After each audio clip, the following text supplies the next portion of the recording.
Hello friends, నమస్తే. నేను Lakshmi. Welcome to my channel తోటమాలి. ఈరోజు మన వీడియో మందారం మొక్క.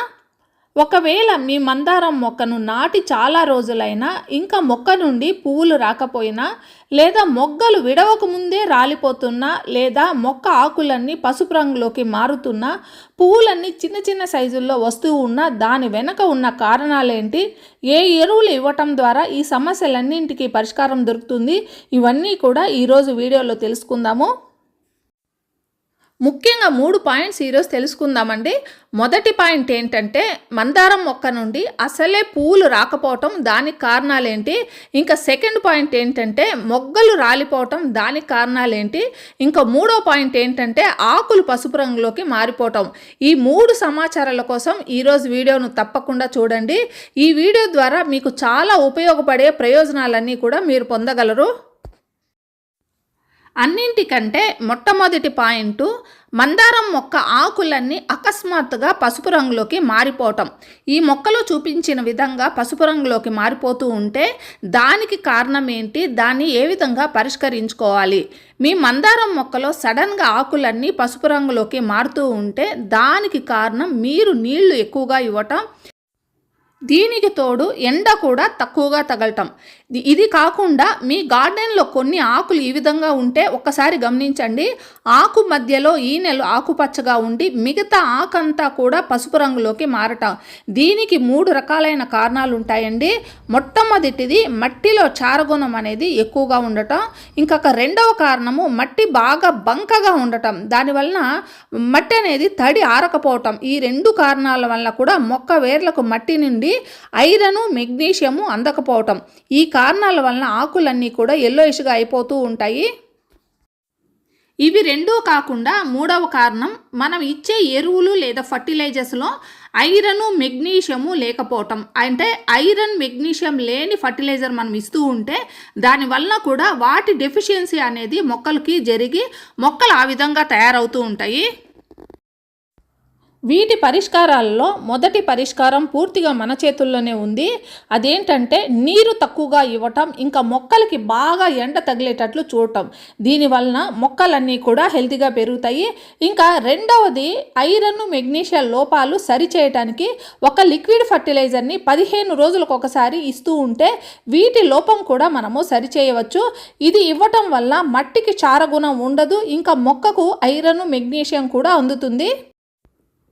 ఏదైనా మొక్కకు మట్టిని ఆమ్లగుణం ఉండేటట్లు చేయటానికి ఒక సులభమైన పరిష్కారము టీ పౌడర్ అండి. ఏ మొక్క ఆకులైతే ఎల్లోయిష్గా అవుతున్నాయో వాటికి ఒక 1/2 స్పూన్ ఫ్రెష్ టీ పౌడర్ని ప్రతి 15 రోజులకు ఒకసారి మనము మొక్కకు ఇవ్వవచ్చు. దీనితో పాటు ఒక లిక్విడ్ ఫర్టిలైజర్ని కూడా ఇవ్వాలండి. అది ఉల్లిపాయ తొక్కలతో తయారు చేసింది, ఇంకా ఆలుగడ్డ తొక్కలతో తయారు చేసింది. ఉల్లిపాయ తొక్కలు, ఆలుగడ్డ తొక్కలతో తయారు చేసిన ఒక ఫర్టిలైజరు, 4-5 ఉల్లిపాయల తొక్కలు, 4-5 ఆలుగడ్డ తొక్కలు, అంటే పైన పొట్టు అంటాం కదా, వాటిల్ని ఒక రోజంతా కూడా నానబెట్టిన తర్వాత మరుసటి రోజు ఫిల్టర్ చేసి మొక్కలకి ఇవ్వచ్చు. ఇందులో ఐరన్, మెగ్నీషియము సహజ సిద్ధంగానే అధికంగా ఉంటాయి. ఏ మొక్కలో అయిన ఆకులన్నీ ఈ విధంగా గ్రీన్గా, ఎల్లోయిష్గా అయిపోయినట్లు కనిపిస్తే ఆ మొక్కకు ఐరన్, మెగ్నీషియం లోపం ఉందని మీకు అనిపించినప్పుడు ఆ మొక్కలన్నింటికి కూడా ఈ లిక్విడ్ ఫర్టిలైజరు చాలా చక్కగా పనిచేస్తుంది. ఈ ఫర్టిలైజర్ను డైల్యూట్ చేసి 1:3 రేషియో ప్రకారం ఇవ్వండి. అంటే ఒక రేషియో మనం ఈ ఫర్టిలైజర్ తీసుకున్నప్పుడు 3 రేషియోలు వాటర్ తీసుకొని డైల్యూట్ చేసి ఇవ్వాలి. ఇది ప్రతి 15 రోజులకు ఒకసారి ఇవ్వటం ద్వారా మొక్కల్లో ఐరన్, మెగ్నీషియం లోపం అనేది సరిచేయబడుతుంది. ఇంకా మొక్క ఆకలన్నీ కూడా మెల్లగా గ్రీనిష్గా తయారవటం మొదలవుతుంది. ఇవన్నీ కూడా న్యాచురల్ ఫర్టిలైజర్స్ అండి, అంటే ఆర్గానిక్గా తయారు చేసే ఫర్టిలైజర్స్ కాబట్టి ఇమ్మీడియట్గా రిజల్ట్ రావు. మెల్లగా ఆకులన్నీ ఎల్లోయిష్గా ఉన్న ఆకులన్నీ కూడా గ్రీన్గా మారటము, ఇంకా కొత్త ఆకులు రావు, వచ్చే ఆకులన్నీ కూడా ఇంకా డార్క్ గ్రీన్ కలర్లో రావటం అయితే మొదలవుతాయి. ఇప్పుడు ఒక పాయింట్ని అయితే నేను పూర్తిగా కవర్ చేశానండి. అదేంటంటే ఆకులన్నీ పసుపు రంగులోకి మారిపోవటం అనేది. ఇప్పుడు ఇక సెకండ్ పాయింట్, మీరు మీ మొక్కలకు ఎరువులు, ఫర్టిలైజర్స్ ఇచ్చి విసిగిపోయి ఉండి ఇంకా ఇప్పటికీ మీ మొక్కల్లో మొగ్గలు రాకపోవటం, పువ్వులు రాకపోవటం అనేది జరిగితే ఈరోజు వీడియోలో నేను చూపించబోయే ఈ ఫర్టిలైజర్ని వారానికి ఒక్కసారి ఇచ్చి చూడండి.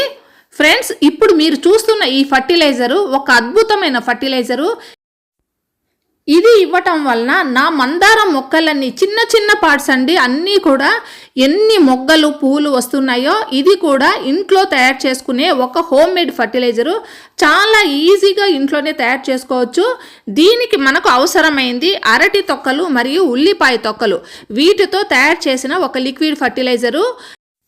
మీ మందారం మొక్కలో పువ్వులు రాకపోవటం అనేది జరిగితే మీరు తప్పనిసరిగా అరటి తొక్కలతో చేసిన ద్రావణాన్ని తప్పనిసరిగా ఇవ్వండి. అరటి తొక్కలతో పాటు ఉల్లిపాయ తొక్కలు కూడా వీటిలో యాడ్ చేసినప్పుడు, అంటే కలిపి వాటితో మనం ఫర్టిలైజర్ ఇస్తే ఇంకా పోషకాలు అనేది అధికమవుతాయి. ఇందులో పొటాషియం అనేది అధికంగా ఉంటుంది. దానితో పాటు ఫాస్ఫరస్, మెగ్నీషియము, ఐరన్, నైట్రోజన్ కూడా మొక్కలకు అందుతాయి. ఇప్పటి వరకు మీ మొక్కల్లో పువ్వులు రావటం లేదు అనే మొక్కలన్నింటికీ కూడా ఈ ఫర్టిలైజర్ ఇచ్చి చూడండి. ప్రతి మొక్కలో కూడా ఇంకా మొగ్గలు స్టార్ట్ అవుతాము. పూలు అనేటివి ఇంకా చెప్పలేనన్ని పూలు అయితే రావటం మొదలవుతాయండి. ఇంకా సమస్య ఉండదు, మొగ్గలు రావటం లేదు, పువ్వులు రావటం లేదు అనే వాళ్ళందరూ కూడా ఈ అద్భుతమైన ఫర్టిలైజర్ ద్వారా మీరు అద్భుతమైన ఫలితాన్ని అయితే చూడొచ్చు. పూర్తిగా పువ్వులు రావటం లేదు అనే వాళ్ళందరూ కూడా ప్రతి వారానికి ఒక్కసారి ఈ ఫర్టిలైజర్ ఇవ్వచ్చండి. ఈ ఫర్టిలైజర్ ఇవ్వటం ద్వారా మొక్కల్లో చీమలు అనేటి రావటము అనే డౌటే ఉండకండి. అసలు ఆ డౌట్లే పెట్టుకోకండి. చీమలు రావటం అనేది సమస్య ఉండదు.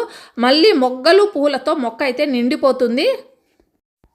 దీని తరువాత మన మూడవ సమస్య మొగ్గలన్నీ పండు బారిపోవటం, రాలిపోవటం. చాలామంది మొక్కల్లో మొగ్గలు రావటం అయితే జరుగుతూ ఉంటాయి. కాకపోతే విచ్చుకోకముందే రాలిపోతూ ఉంటాయి. మొగ్గలు ఇలా రాలిపోవటానికి చాలా కారణాలు ఉన్నాయండి. దాంట్లో మొదటి కారణము మొక్కలు స్ట్రెస్కి గురవటం. క్లైమేట్ మారినప్పుడు ఒక వాతావరణం నుంచి ఇంకో వాతావరణంలోకి ఈ క్లైమేట్ మారినప్పుడు మొగ్గలన్నీ రాలిపోతూ ఉంటాయి.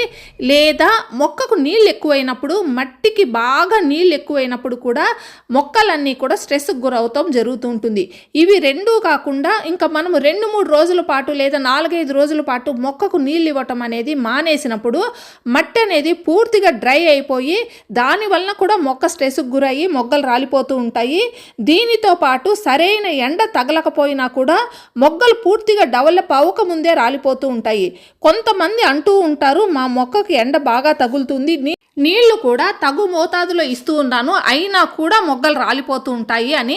దానికి కారణము మొక్కకు ఏదైనా పెస్ట్ అటాక్ అవ్వటమే అండి. కొన్ని కీటకాలు ఉంటాయి, మొగ్గ చుట్టూ అతుక్కొని ఉంటాయి, మొగ్గలోని సారం అంతా కూడా పీల్చేస్తూ ఉంటాయి.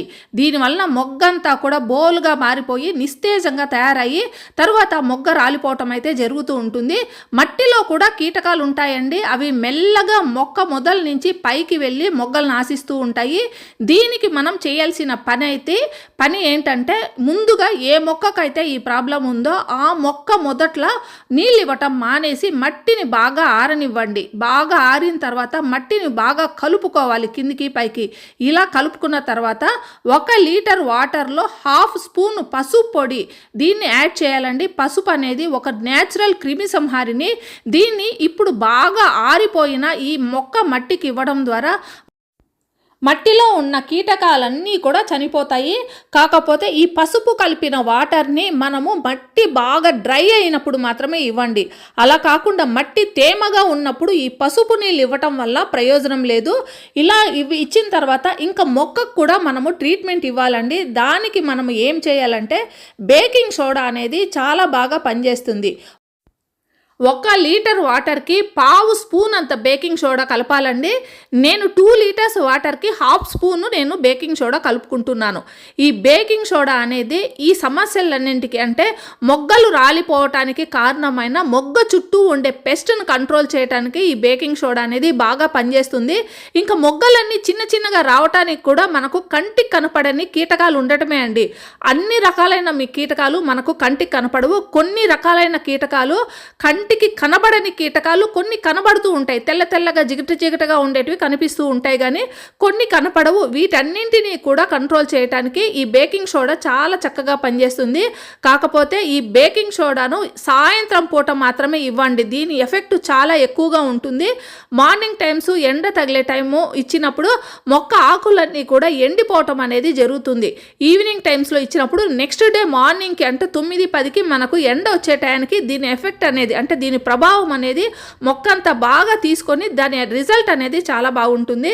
సో ఈ రకంగా మనము బేకింగ్ సోడాను ఇవ్వటం ద్వారా ఈ మొక్క ఆకులకి లేదా మొగ్గలకి ఉన్న పెస్ట్ అంతా కూడా బాగా క్యూర్ అయిపోతుంది, కంట్రోల్ అయిపోతుంది.